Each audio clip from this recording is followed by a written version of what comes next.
Hello and welcome to the big story here on the BDTV Breakfast Show. This is where we discuss key issues shaping our nation and our economy. My name is Elizabeth Musa, and today we are focused on the energy sector. We're exploring what lower petrol prices mean in deregulated Nigeria's markets, and we're looking at the impact on the economy and Nigeria at large. The full deregulation of the downstream oil sector has aided the establishment of some private refineries in the country, including the 650,000 naira barrel per day Dangote Refinery, the largest in Africa. In addition to this, the recent announcement by the NNPCL that the federal government-owned Port Harcourt and Warri refineries have resumed production has resulted in increased capacity for local refining of petroleum products, even as importation of the product is also continuing. The development has engendered price competition between fuel importers and local refineries, bringing relief to consumers. Just last week, the Dangote Refinery again slashed the retail price of petrol to 860 naira per litre in Lagos. The latest price reduction was the second time in February that the Dangote Refinery will cut its ex-depot price from 890 naira to 825 naira per litre. This development has, however, elicited complaints from fuel importers who fear that the recurring price slash by the Dangote Refinery poses a threat, as they will have to struggle to play profitably in the deregulated market. But to help us understand this very much better, we are joined in the studio by our senior energy correspondent here at BusinessDay, Diko Oladende, as well as Comrade Olawale Afolabi, who is joining us virtually, is the General Secretary of NUPENG, and he'll be joining us to dissect this conversation and unpack what it means for us. Welcome to the studio. Yeah, good morning. It's nice seeing you again. So before we start, what does it really mean when we say a deregulated market, especially in the energy sector? Let me start with you, Diko. Okay, so good morning everyone, and good to be here once again. So a deregulated market is a market where the forces of demand and supply are allowed to dictate the price of whatever goods and services that are being offered in the market. And so in our petroleum markets, which is the main point of discussion today, Nigeria, when President Bola Tinubu came on board, he said fuel subsidy is over, and then we are moving, and so gradually we transited into a deregulated market, and that's where we are today. So what we are witnessing is the Dangote Refinery is also on board as well, which is a major development when it comes to having a fully deregulated market. And so we've seen prices are beginning to go down, and compared to where we're coming from before. So sometimes before we were doing petrol prices of about 1,002, 1,003, and now we are in the 890 region. So I wouldn't say we are not. There are more to benefit from a fully deregulated market. There's more to benefit than just lower petrol prices. We are talking about increasing economic activities in the downstream sectors. We are talking about employment. We are talking about job creation. We are talking about adding more value to Nigeria's GDP. So if you check last year, before now, oil and gas contributions to Nigeria's oil and gas sector is basically less than a single digit. So we do 8%, we do 7%, 6%. But now that we are having a fully optimal midstream level, which is the value chain of Nigeria's oil and gas sector, then we'll start seeing more contribution to Nigeria's GDP, and we'll start to see growth. We'll start to see increase in economic activities, which would, of course, have multiplier effect on everyone. Dikwa, thank you for making us understand what it really means when we say a deregulated market. But if we have Comrade Afolabi there, I'll just pose this question to you. So this seems to be an interesting time in Nigeria, especially for consumers of petroleum products. For you, from your own perspective, is this what we've been waiting for? Yeah, good morning to you over there, and good morning to everybody. Actually, this is what we've been clamoring for. That we should have food regulation where markets will be allowed freely to determine the prices. But we need to be mindful of our celebration so that we don't celebrate too early. The current price slashing and reduction is a reflection of the capacity of the value of our naira. That's one. Two, it's also a reflection of the competition among the major players. Sometimes it is good, sometimes it is dangerous, and we don't want a situation where we have monopoly because some people are outplaying the other. But by and large, I want to commend Dangote Refinery for coming on board. It has really helped our economy. It will also help in the very long run. And those who are complaining, the importers that are complaining, I wonder why they can't use the money they are using to import, pull together and build refinery as well. And rather than allowing our foreign reserve to be on the flights, I think we should encourage us to have domestic production. I commend NNPCL as well for Port Harcourt and Warri refineries resuming operations. And I also want to commend some other Nigerians, private individuals. We have Edo Refinery. They also told us they are going to Warri, Cocoa area to open another big one. We also commend Watersmith, Niger Delta Refinery. These are private refineries that are coming on board. And in the long run, even now, the impact of the reduction on the economy will be massive. It's going to have a wide range of effect on virtually everybody, including those who are selling tomatoes, including those who are selling ice block, because energy is the main source of any kind of production. So market women, even our members, are going to also, they are benefiting already, because with the full deregulation and when the price of PMS and other products went up, there was also very high reduction in the haulaging, in the marketing, in the distribution. But with the reduction, many people will be able to come back into the business. If you observe very well, when the price went up, many petrol stations closed down. You drive to many, you won't find them, except the big players. And we hope that the price will go down further. The value of Naira will pick up so that, many people will come back into the system. There will be employment, and small and medium scale businesses will also come back, because as we know, energy drives every economy. So it's a good thing where we're having.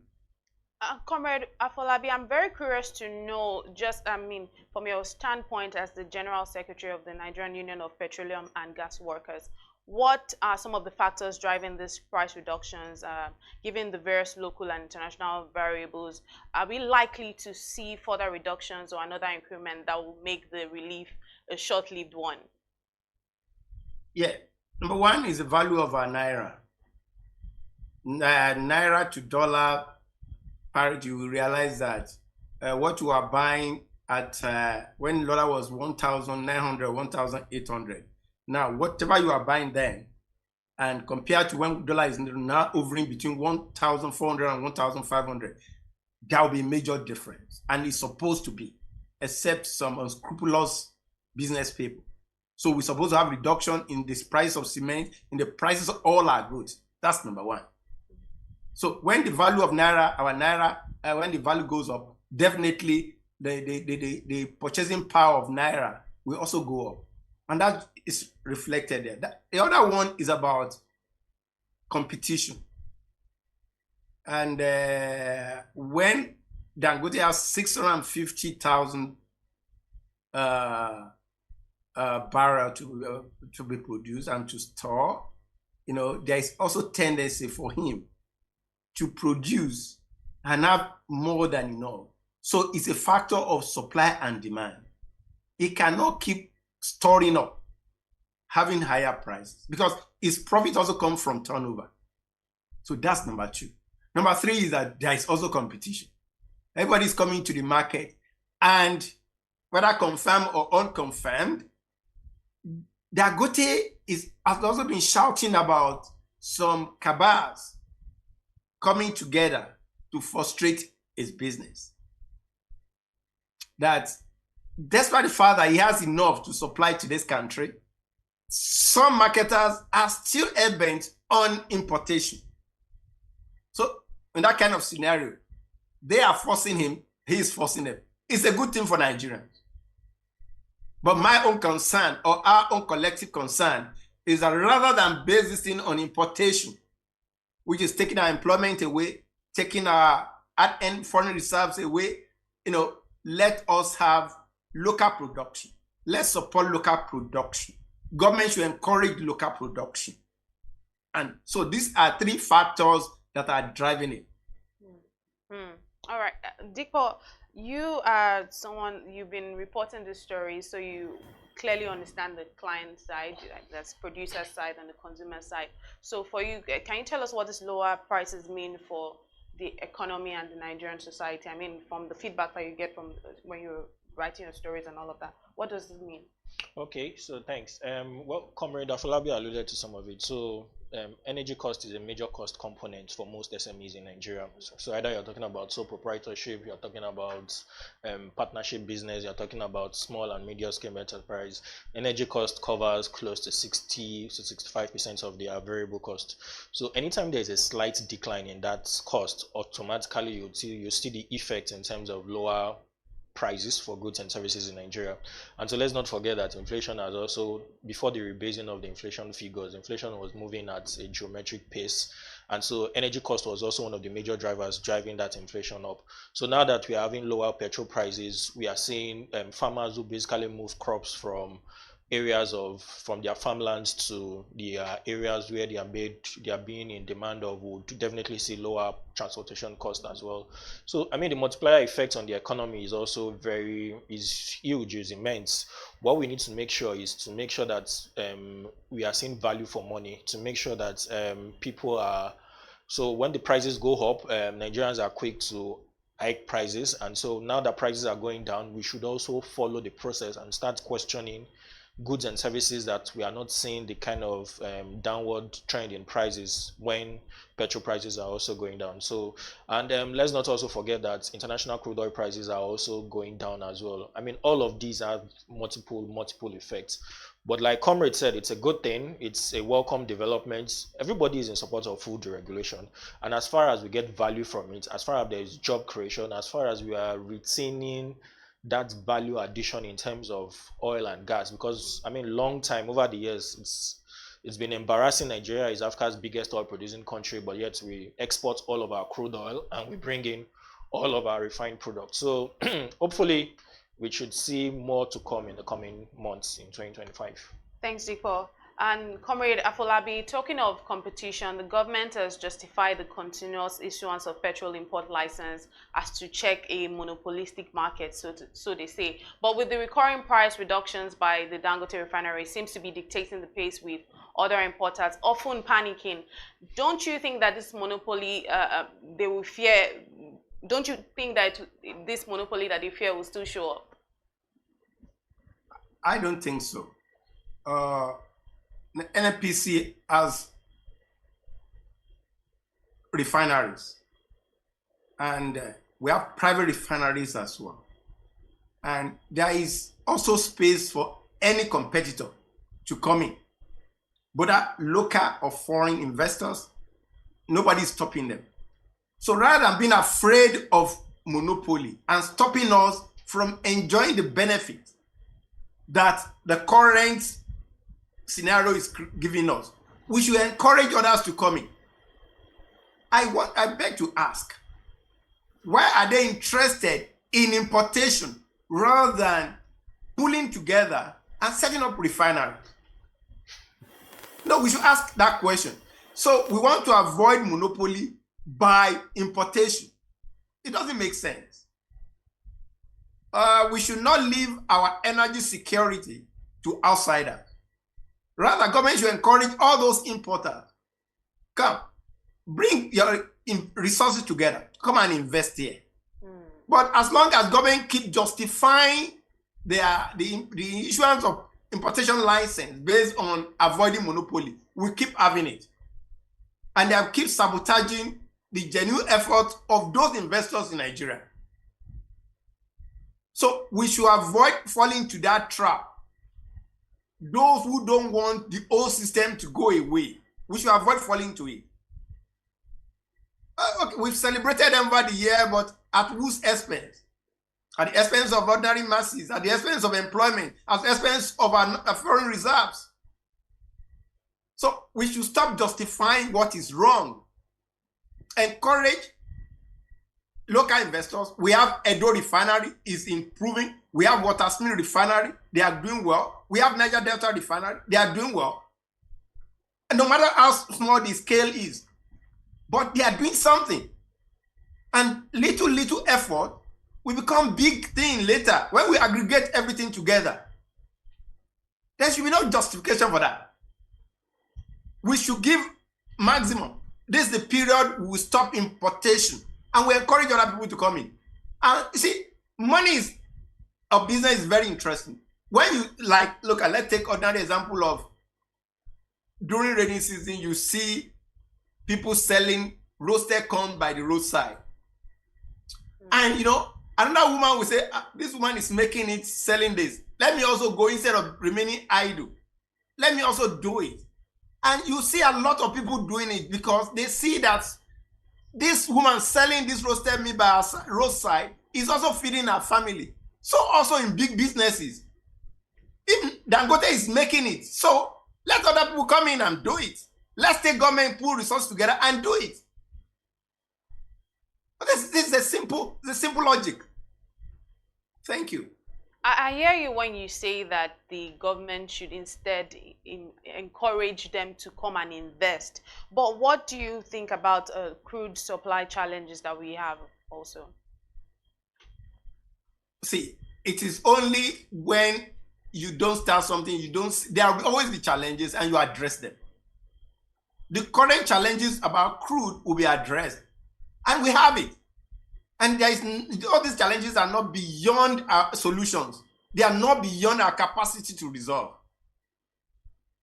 Even if they are bringing crude from outside to refine here, we were once taking our crude out and getting refined product.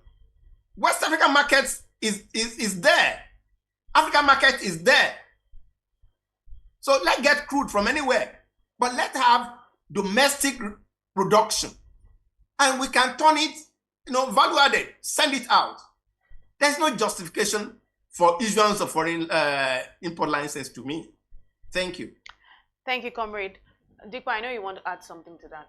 Okay, yeah.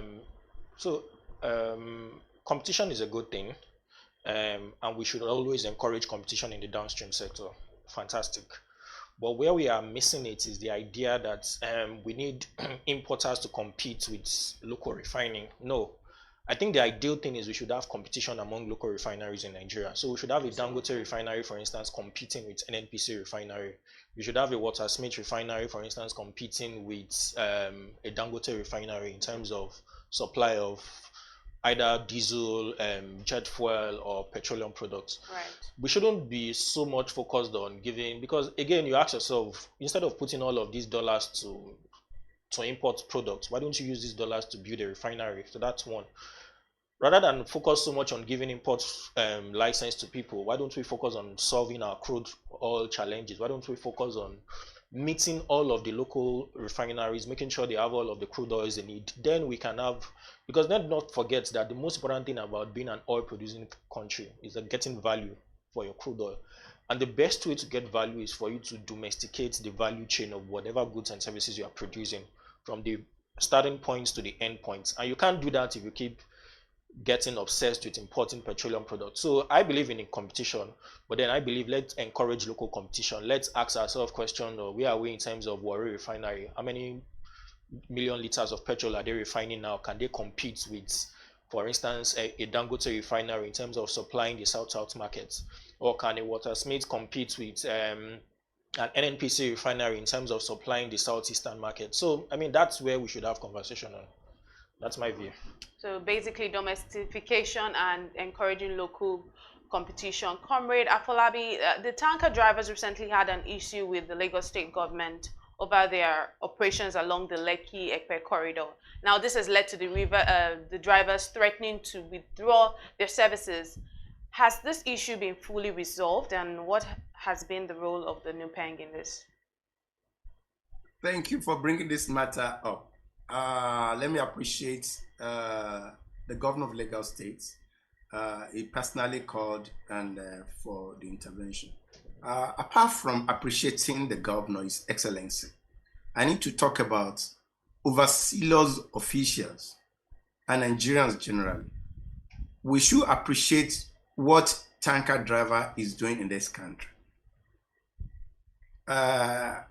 We have both, all of us have agreed just now that energy is the main driver of every form of business all over the world, either small, medium, or large scale. And even the comfort in our different homes, even this television interview and engagement we're having, it's because we have energy to drive it. But come to think of it, have we asked ourselves how this driver cope? Driving from Lagos to Kaduna, to Katsina, to Adamawa to deliver this product. Have you asked yourself, how are we getting this at our petrol station near us? These drivers are doing wonderful work. Nobody cares about how they are surviving. With this insecurity all over the country, bad roads on everywhere, and they drive day and night to ensure that we enjoy the comfort of our homes and we earn returns on our investment. There is no trailer park for tanker driver to rest anywhere in this country. Depots were being built, no concern, no care about the convenience of these trailer drivers. They would drive all the way. Before our pipelines were abandoned, we used to use pipeline, but now we depend solely on trucking. A driver may drive for 2 weeks, not seeing his family. We don't care where he has his convenience. If he's on the highway and he's pressed, we don't care what he does. He comes to Lagos, he has to wait to load product to go and deliver. Where he sleeps, nobody cares. When he's pressed, nobody cares. When he's sick, nobody cares.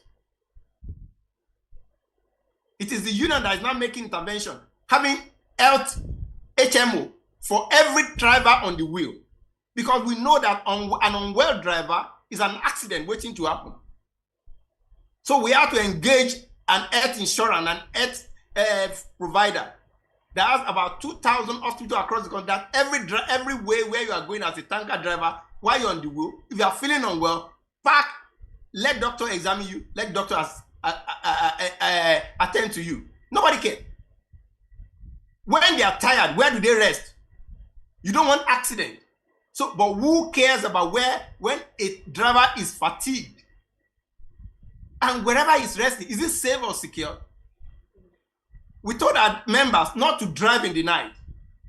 So they loaded at Lekki axis. The loading took a long time and they couldn't go. It was around 4 or 5 o'clock. They had to park and wait for the morning to come for them to drive.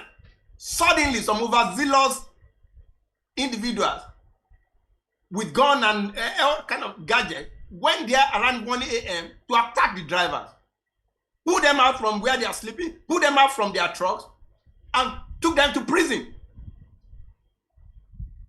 It was an harrowing experience, very disheartening, very discomforting to hear the way they were treated. Why? We have lost humanity. Are these drivers less than human? All of you are in the comfort of your home. These drivers are serving the nation as well. So that was why the driver decided to withdraw their services from Lagos. If you don't care about them, if you treat them like ordinary criminal, yeah, let them withdraw. But we have resolved it, we have talked about it. But I'm laying this forward to Nigerians that appreciate what these drivers are doing. If you are a professor, if you are a medical doctor, it is just by his grace, by the grace of the situation of your birth that put you in that position. These tanker drivers too, they started from somewhere. Many of them will have loved to be the accountant, medical doctor. But the fortune of life put them, and they are rendering their service. Same way police are rendering services, same way military men are rendering services, the tanker drivers spend all their lives driving to make you comfortable, driving to make this economy move. We should respect and appreciate them. Thank you. Thank you very much, Comrade Afolabi, for that answer. I could sense and tell how much passion and concerning this conversation was for you. But you know, the regulator has recently limited, had some limits recently. What capacity of trucks can carry to avoid disaster? What capacity can the trucks avoid to avoid disaster? You want me to respond to the capacity that we avoid disaster? Yes. Okay. Accident, number one, accident can happen. Nobody wants accident. That's the definition of accident. But for over 10 years now, precisely around 2012, 2013, we normally do regular training for tanker drivers on the wheel, the union. These are part of the expenses that we incur. So in 2012, I was the one leading the training in Warri, especially, I remember clearly. And one of the tanker drivers stood up and said, one of the major reasons for the recurring accidents was as a result of the axle load, the size of the truck they are driving now. That was when it first struck me too, that now they are having 70,000 liter, 80,000 liter, 60,000 liters. And ordinarily, what we all knew when the pipelines were working was 33,000 liter truck. Over time, it moved, people started having 45,000 liters. And this comes as a result of the abandonment of the pipelines, which was originally planned as a system that from the 21 strategic depot that we had in this country then trucking would be for short duration of maximum of 150 kilometer radius. But when we abandoned the pipeline, we had to rely heavily on trucking. Now, businessmen started increasing the capacity. They want to get as much load, as much product as possible to every station to evacuate from their depots, those private depots. And that was when they started increasing from 40, 33, 45, 50, 60, 70, 80. Sometimes we have 90,000. They call some of 90,000, 100,000 Boko Haram trucks. And the impact generally on the driver, on the road itself, and the recurrence of accidents and fatality of these accidents are so enormous. So we started advocacy against these trucks. And during the regime of President Warri and Mr. Rajiv Fashola as Minister of Works, we were moving towards having this kind of decision that no truck bigger than 45,000 liters should be allowed on our roads. We also look at even the issue of importation of this open body, that the effect on our roads are enormous. So a committee was set up then in 2019, 2020, and we visited the port, we visited the toll gates, so that there will be reintroduction of weigh bridges. That anybody found carrying beyond this, there will be portion beside the weigh bridge where they will transload and things like that. But it never saw the light of the day until recently, until very, very recently, when we had the unfortunate incidences of accidents and fire and people scooping petroleum products.